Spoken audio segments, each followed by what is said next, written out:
देखिए आज हम लोग स्टार्ट करेंगे क्लास 11th का सेकेंड पेपर फिजिक्स में चैप्टर नंबर 1 प्रत्यास्था। ओके, तो इसमें जो सबसे पहला टॉपिक पढ़ेंगे वो पढ़ेंगे विरूपक बल। ओके, क्या पढ़ेंगे? विरूपक बल। तो विरूपक बल में क्या बताएंगे? जब हम किसी वस्तु पर बल लगाते हैं या जब किसी वस्तु पर बाह्य बल लगाया जाता है तो यदि उसके आकार और आकृति दोनों में परिवर्तन हो जाए, मतलब दोनों बदल जाएं, तो उसी बाह्य बल को विरूपक बल कहा जाता है। तो इसमें जो डेफिनेशन लिखेंगे वो क्या लिखेंगे? किसी वस्तु पर लगाया गया, किसी वस्तु पर लगाया गया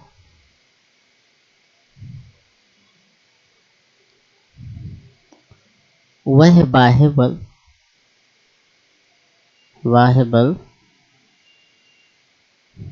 जिससे वस्तु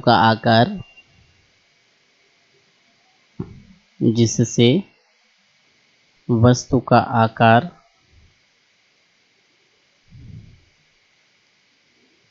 आकार व आकृति दोनों परिवर्तित हो जाते हैं, दोनों परिवर्तित हो जाते हैं, परिवर्तित हो जाते हैं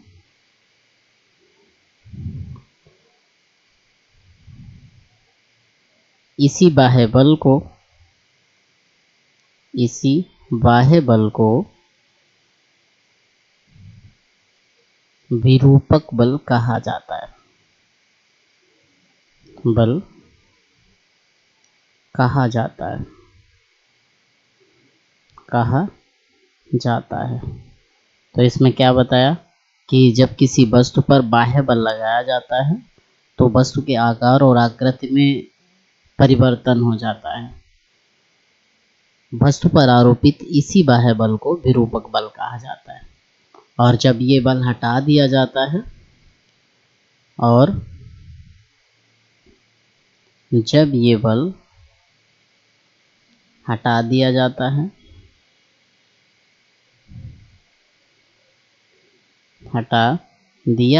है तो वस्तु अपनी प्रारंभिक अवस्था में आ जाती है। तो वस्तु अपनी प्रारंभिक अवस्था में आ जाती है। Right, okay. तो ये तो हमारा किसकी बात हुई? विरूपक बल की। क्या बताया? जब किसी वस्तु पर बाह्य बल लगाया जाता है तो वस्तु के आकार और आकृति दोनों में परिवर्तन हो जाता है। वस्तु पर आरोपित इसी बाह्य बल को विरूपक बल कहा जाता है। और जब ये बल हटा लिया जाता है तो वस्तु अपनी प्रारंभिक अवस्था में आ जाती है। ओके, तो अब नेक्स्ट हेडिंग जो पढ़ेंगे वो नेक्स्ट पढ़ेंगे प्रत्यास्था। ओके, तो जरा देखिए नेक्स्ट क्या डालेंगे? प्रत्यास्था।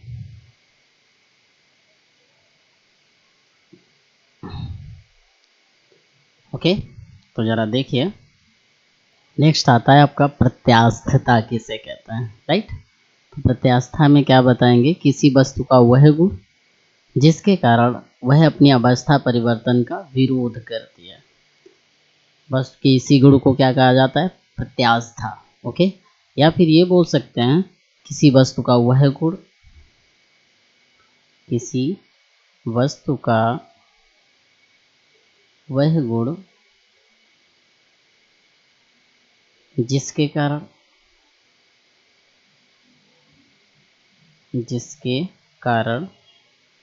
उस वस्तु पर लगाए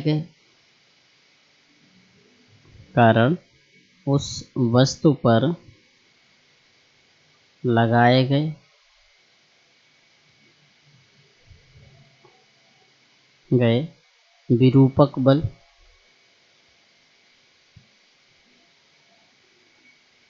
के द्वारा उत्पन्न आकार अथवा आकृति, उत्पन्न आकार अथवा आकृति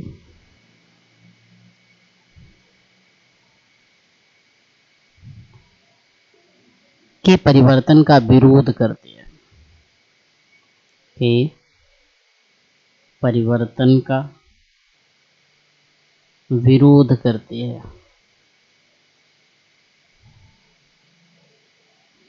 विरोध करती है। क्या बताया? किसी वस्तु का वह गुण जिसके कारण उस वस्तु पर लगाए गए विरूपक बल के द्वारा उत्पन्न आकार अथवा आकृति के परिवर्तन का विरोध करती है, और जैसे ही वस्तु से विरूपक बल हटा लिया जाता है, और जैसे ही विरूपक बल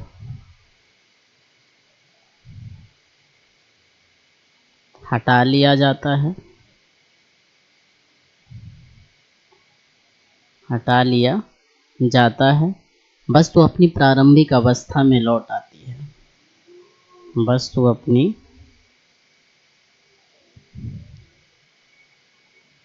प्रारंभिक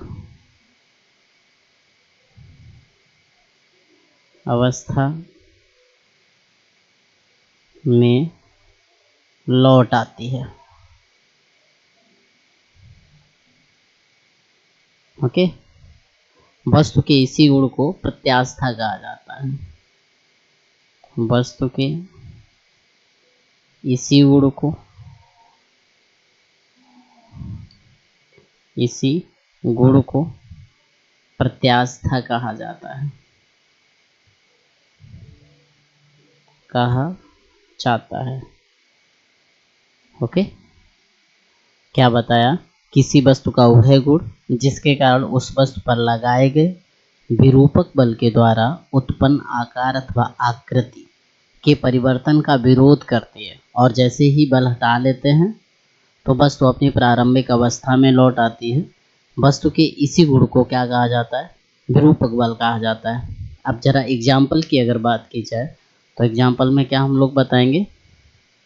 देखिए, जैसे कि अगर एग्जाम्पल्स की बात करें तो एग्जाम्पल में हम लोग बता सकते हैं, एग्जाम्पल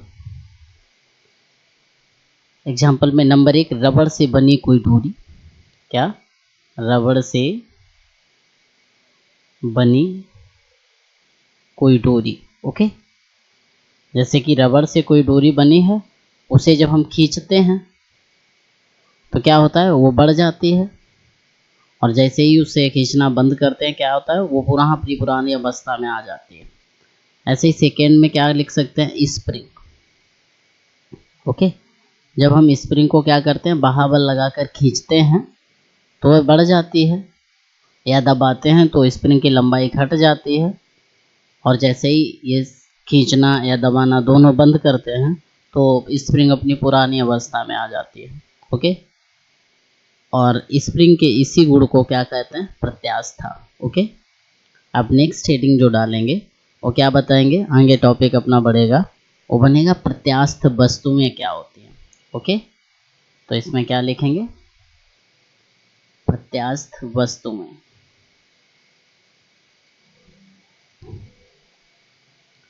ओके, अगर प्रत्यास्थ वस्तुएं की बात करें तो इसमें हम लोग क्या बताएंगे?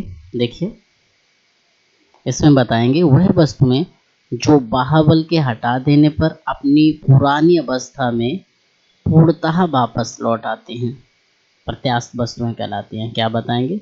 वह वस्तुएं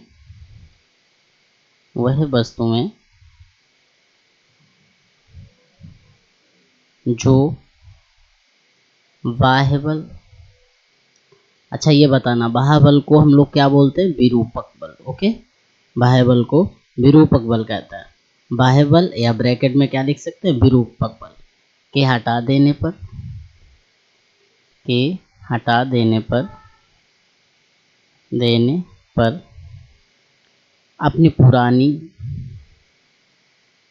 अपनी पुरानी अवस्था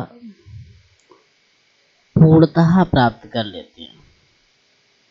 अवस्था पूर्णतः प्राप्त कर लेती हैं, प्राप्त कर लेती हैं प्रत्यास्थ वस्तुएं कहलाती हैं। प्रत्यास्थ वस्तुएं कहलाती हैं। क्या बताया? वह वस्तुएं जो बाह्यबल के हटा देने पर अपनी पुरानी अवस्था पूर्णतः प्राप्त कर लेती हैं प्रत्यास्थ वस्तुएं कहलाती हैं। ओके, और नेक्स्ट देखिए क्या बताएंगे, प्लास्टिक वस्तुएं कौन सी होती हैं। ओके, तो जरा देखिए यहाँ पे लिखते हैं क्या, प्लास्टिक वस्तुएं। ओके, क्या लिखेंगे, प्लास्टिक। ओके, अगर प्लास्टिक वस्तुओं की बात की जाए तो इसमें क्या बताएंगे, वह वस्तुएं जो बाह्यबल के हटा देने पर अपनी पुरानी अवस्था पूर्णता प्राप्त नहीं कर पाते हैं। क्या क्या लिखेंगे, क्या लिखेंगे, पुरानी अवस्था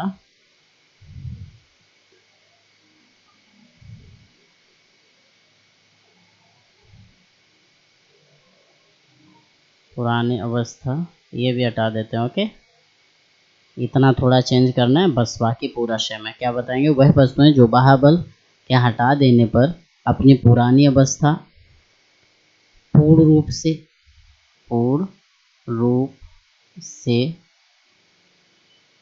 नहीं प्राप्त कर पाते हैं।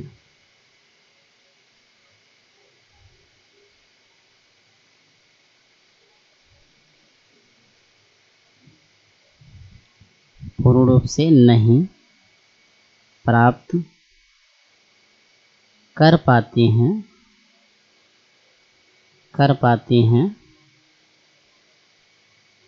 यहाँ क्या लिखेंगे, प्लास्टिक वस्तुएं कहलाती हैं। ओके, कौन सी कहलाती हैं, प्लास्टिक वस्तुएं। इतना ओनली चेंज है, बाकी सारा कुछ सेम है। ओके, क्या बताएंगे, वह वस्तुएं जो बाह्यबल के हटा देने पर अपनी पुरानी अवस्था पूर्ण रूप से नहीं प्राप्त कर पाती हैं, प्लास्टिक वस्तुएं कहलाती हैं। ओके, फिर इसके बाद में आता है दृढ़ वस्तुएं। ओके, तो इसमें भी सेम है, वह वस्तुएं जो विरूपक बल के हटा देने पर इनकी आकार और आकृति में कोई परिवर्तन नहीं होता है। हटा देने पर, या अदर भी लिख सकते हैं, जरा देखिए इसी में चेंजमेंट कर देते हैं थोड़ा सा। दृढ़ वस्तुएं,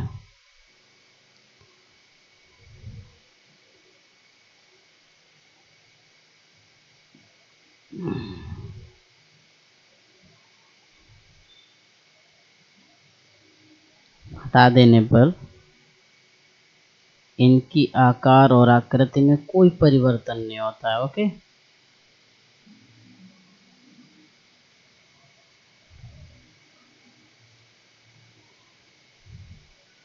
कौन सी थी, दृढ़ वस्तुएं।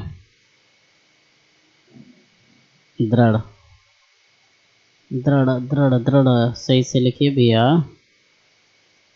दृढ़ वस्तुएं। ओके, तो दृढ़ वस्तुएं में क्या बताएंगे, वह वस्तुएं जो बाह्यबल के हटा देने पर इनकी आकार और आकृतियों में, इनकी आकार आकृतियों में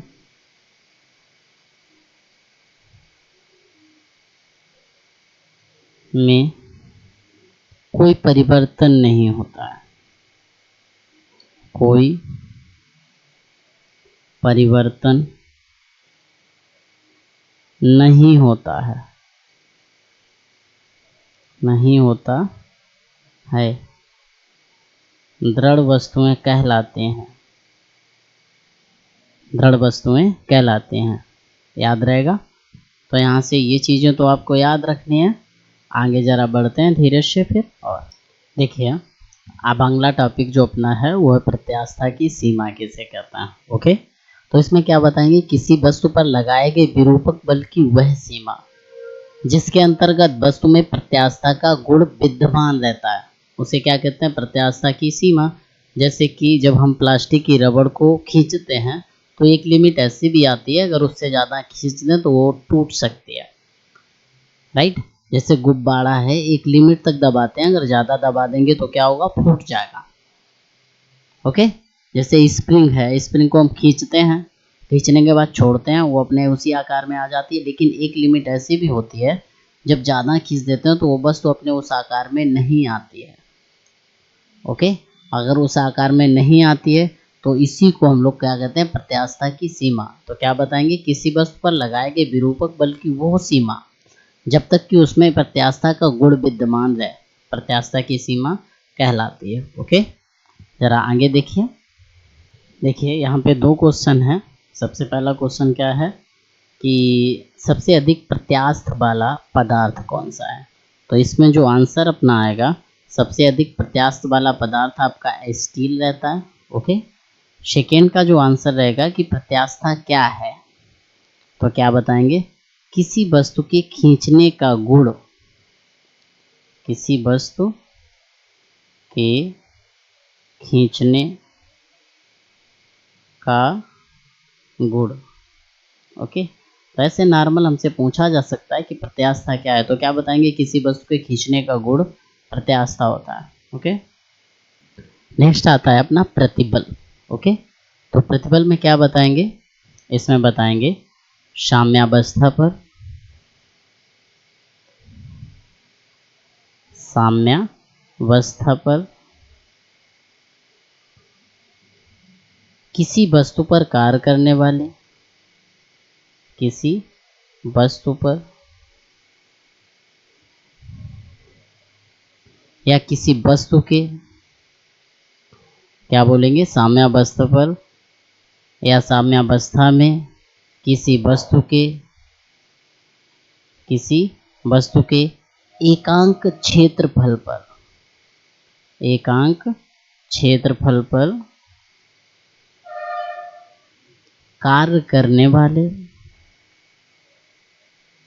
कार्य करने वाले आंतरिक प्रत्यानयन बल को, आंतरिक प्रत्यानयन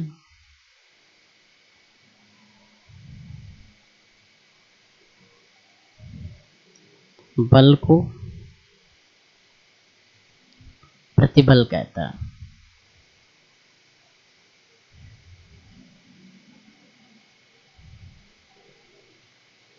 प्रतिबल कहते हैं।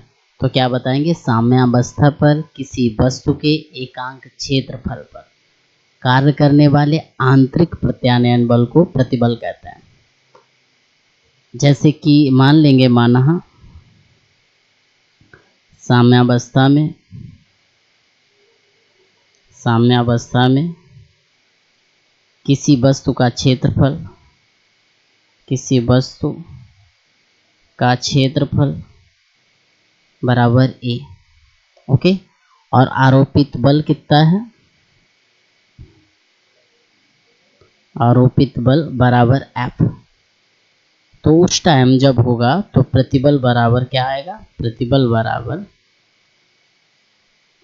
प्रत्यानयन बल, प्रत्यानयन बल बटे क्षेत्रफल, राइट। प्रत्यानयन बल बटे क्षेत्रफल, या फिर ये यहाँ पर हम ये भी लिख सकते हैं कि प्रतिबल बराबर, प्रतिबल बराबर प्रत्यानयन बल एफ बटे क्षेत्रफल ए। तो प्रतिबल बराबर एफ बटे ए, ये भी लिख सकते हैं, राइट। अब यहाँ से बात आती है कि इसकी विमा क्या होगी, डायमेंशन क्या होगी, ये भी बात कर लेते हैं। जरा बताइए, प्रतिबल का मात्रक, एफ का मात्रक न्यूटन हो गया और ए का मात्रक मीटर स्क्वायर है ना। तो यहाँ से क्या लिखेंगे, प्रतिबल का मात्रक जो होता है, प्रतिबल का मात्रक, मात्रक क्या आएगा, न्यूटन प्रति मीटर स्क्वायर। ओके। तो विमा की अगर बात की जाए तो विमा आप लोग जानते हैं कि बल जो है, बल है, ये वाला बल है। तो जरा देखिए, हम अगर विमा लिखने की बात करें तो विमा की कैसे लिखेंगे, विमा बराबर, विमा बराबर, ओके। तो एफ की विमा क्या होती है, बटे ए की विमा, राइट, ए की विमा। तो यहाँ पे प्रतिबल लिख लेते हैं, है ना, प्रतिबल की विमा हम लोग निकाल रहे हैं। ओके, तो एफ की विमा क्या होती है, एम एल टी की पावर -2 बड़ा ब्रैकेट। ओके, और ए क्षेत्रफल है, इसकी विमा L2 होती है। इसको ऊपर ले जाओगे, है ना, तो क्या आएगा, प्रतिबल की विमा बराबर MLT की पावर -2। ये जब L ऊपर जाएगा तो पावर माइनस में हो जाएगी, अर्थात जुड़ जाएगी। मतलब क्या बनेगा, M L इनवर्स T की पावर -2। ओके, ये किसकी विमा हुई, प्रतिबल की। ये आपका क्या हो गया, आंसर हो गया, है ना। अब अगर मात्रक की बात की जाए, इसका एक और मात्रक होता है पास्कल। क्या होता है, नोट, प्रतिबल का मात्रक पास्कल भी होता है, PA लिख सकते हैं, हिंदी में पास्कल ऐसे भी लिखते हैं, ठीक है। और एक हम लोग लिख चुके हैं, ये न्यूटन पर मीटर स्क्वायर। ओके, तो प्रतिबल या तो आपको न्यूटन पर मीटर स्क्वायर में मिलेगा या फिर पास्कल के टर्म में मिलेगा, राइट। आगे जरा देखिए आगे अगर पढ़ें तो आगे हम लोग देखते हैं नेक्स्ट प्रतिबल के प्रकार। ओके, तो इसमें जरा जब देखेंगे तो जरा देखिए,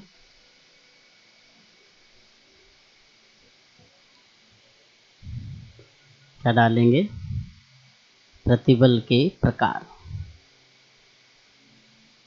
ओके, अगर प्रतिबल के प्रकार की बात की जाए तो इसमें प्रतिबल जो होता है आपका दो प्रकार का होता है। दो प्रकार कौन कौन से हो जाते हैं, नंबर 1 जो हो जाता है वो होता है अभिलंब प्रतिबल। कौन सा होता है, अभिलंब प्रतिबल।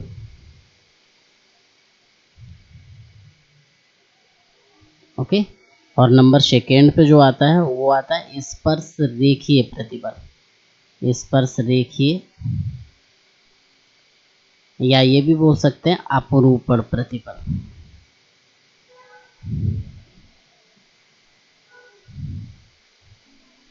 ओके, अपरूपण प्रतिबल।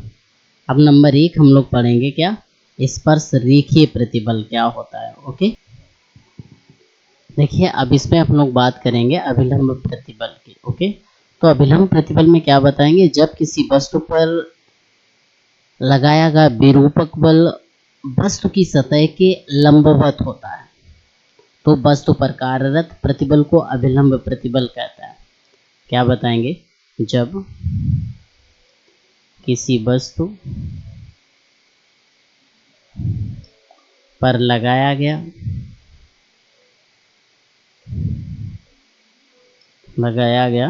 विरूपक बल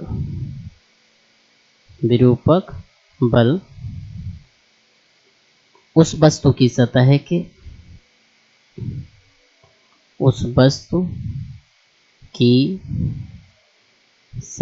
के लंबवत होता है,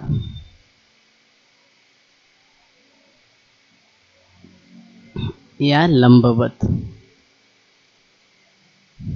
होता है,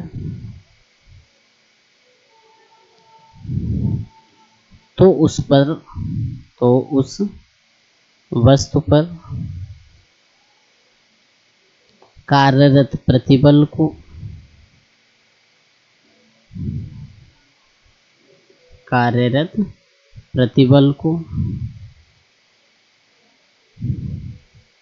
अभिलंब प्रतिबल कहते हैं।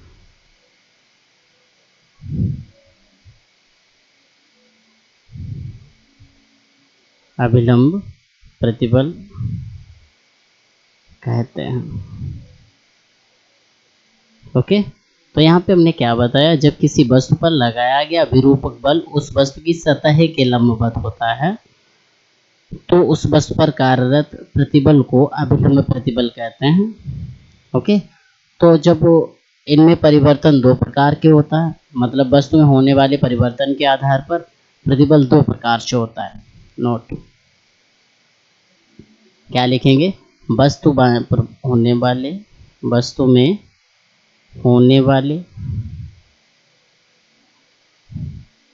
परिवर्तन के आधार पर अभिलंब प्रतिबल,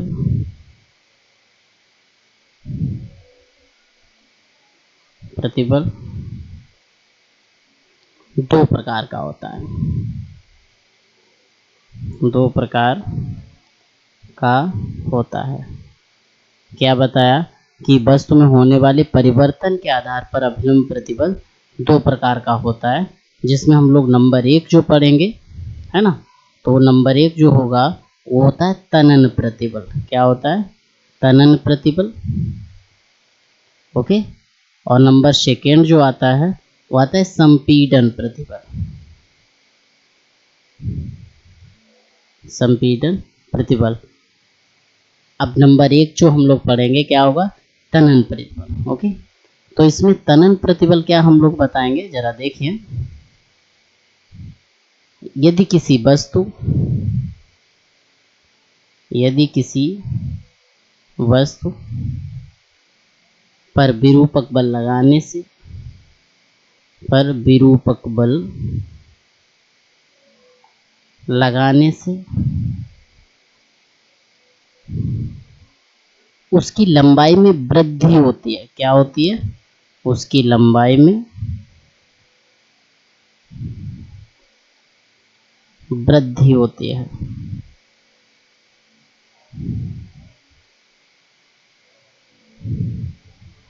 क्या बताया? यदि किसी वस्तु पर विरूपक बल लगाने से उसकी लंबाई में वृद्धि होती है तो वस्तु पर कार्यरत, तो वस्तु पर कार्यरत प्रतिबल को,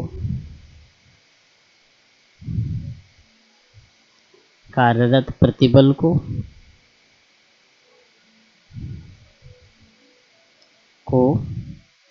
तनन प्रतिबल कहते हैं। तनन प्रतिबल कहते हैं। ओके। कहने का मतलब ये है, इन्होंने क्या बताया इसमें तनन प्रतिबल में बताया मैंने कि यदि किसी वस्तु पर विरूपक बल लगाने से उसकी लंबाई में वृद्धि हो जाए तो उस पर जो प्रतिबल कार्य करेगा उसे तनन प्रतिबल कहेंगे। और यदि किसी वस्तु पर विरूपक बल लगाने से उसकी लंबाई घट जाए, मतलब कम हो जाए, तो उसे संपीड़न प्रतिबल कहेंगे। ओके। जैसे कि इसमें जैसे अगर लिख लें फार्मूला बेसिक पे, तो क्या लिखेंगे? यदि लंबाई L, यदि लंबाई L या L लंबाई की छड़, यदि L लंबाई की छड़ तथा जिसका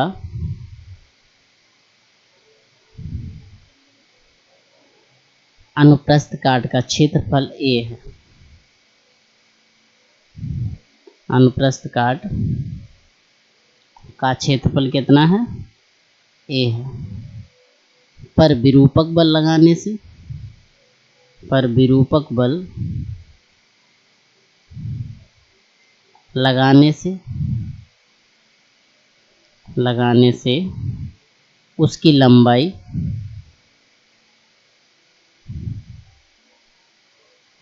में डेल L वृद्धि हो जाती है। क्या हो जाती है? वृद्धि हो जाती है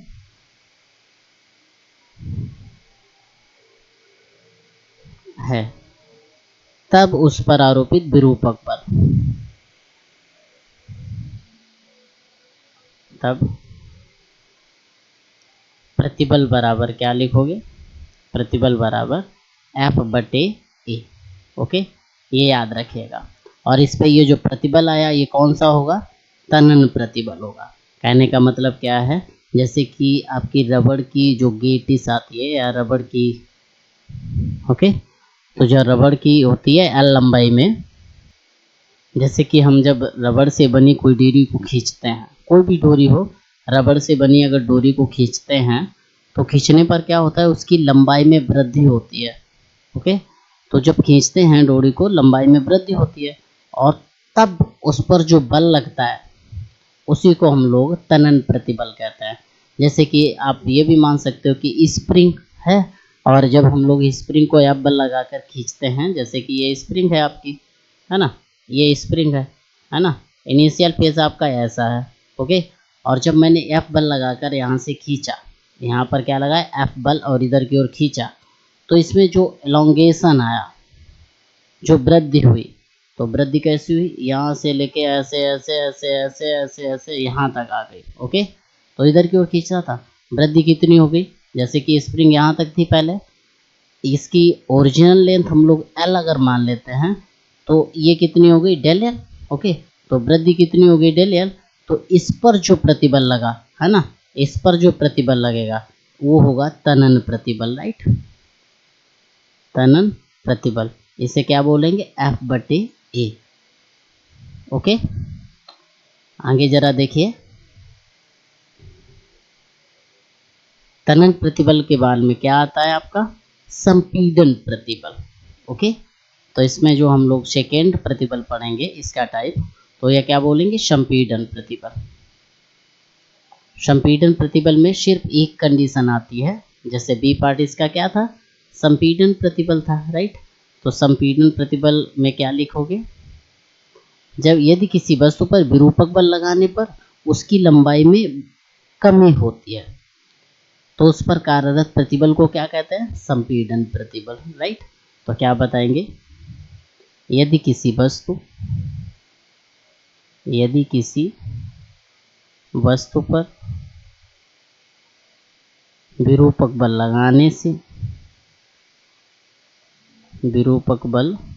लगाने से उसकी लंबाई में कमी आती है, उसकी लंबाई में कमी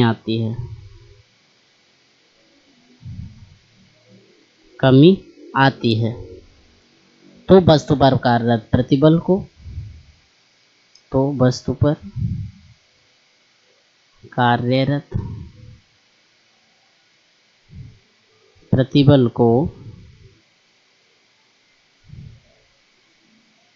संपीडन प्रतिबल कहते हैं। ओके, संपीडन प्रतिबल कहते हैं, तो वस्तु पर कार्यरत प्रतिबल को संपीडन प्रतिबल कहते हैं। जैसे कि अगर एग्जांपल के तौर पे देखो, ये स्प्रिंग है, ये इस कंडीशन में थी। ओके, और मैंने क्या किया, यहाँ से फोर्स हमने इधर की ओर लगाया, यहाँ से एफ फोर्स लगाया इधर की ओर। ओके, और जब यह फोर्स इधर लगाओगे तो इसमें क्या होगा, ये थोड़ा थोड़ा सा कंप्रेस हो जाएगी, है ना, कंप्रेस होके यहाँ तक आ गई मान लेते हैं। ओके, तो ये क्या था, इनिशियल में इसकी एल लंबाई थी, मतलब शुरुआत में कितनी थी एल, तो अब कितनी रही है, मान लेते हैं डेल एल लंबाई यहाँ से यहाँ तक कम हो गई, कितनी हो गई डेल एल। ओके, तो टोटल लंबाई में कमी कितनी आ गई, यहाँ पे लंबाई में कितनी आई L minus del L. Okay, L minus del L. तो यहाँ पर जो आरोपित बल होगा या आरोपित प्रतिबल होगा उसी को क्या बोलेंगे संपीडन प्रतिबल। तो संपीडन प्रतिबल बराबर यहाँ के लिए क्या लिखेंगे, संपीडन प्रतिबल बराबर एफ अपान ए। ओके, आगे जरा देखिएगा नेक्स्ट,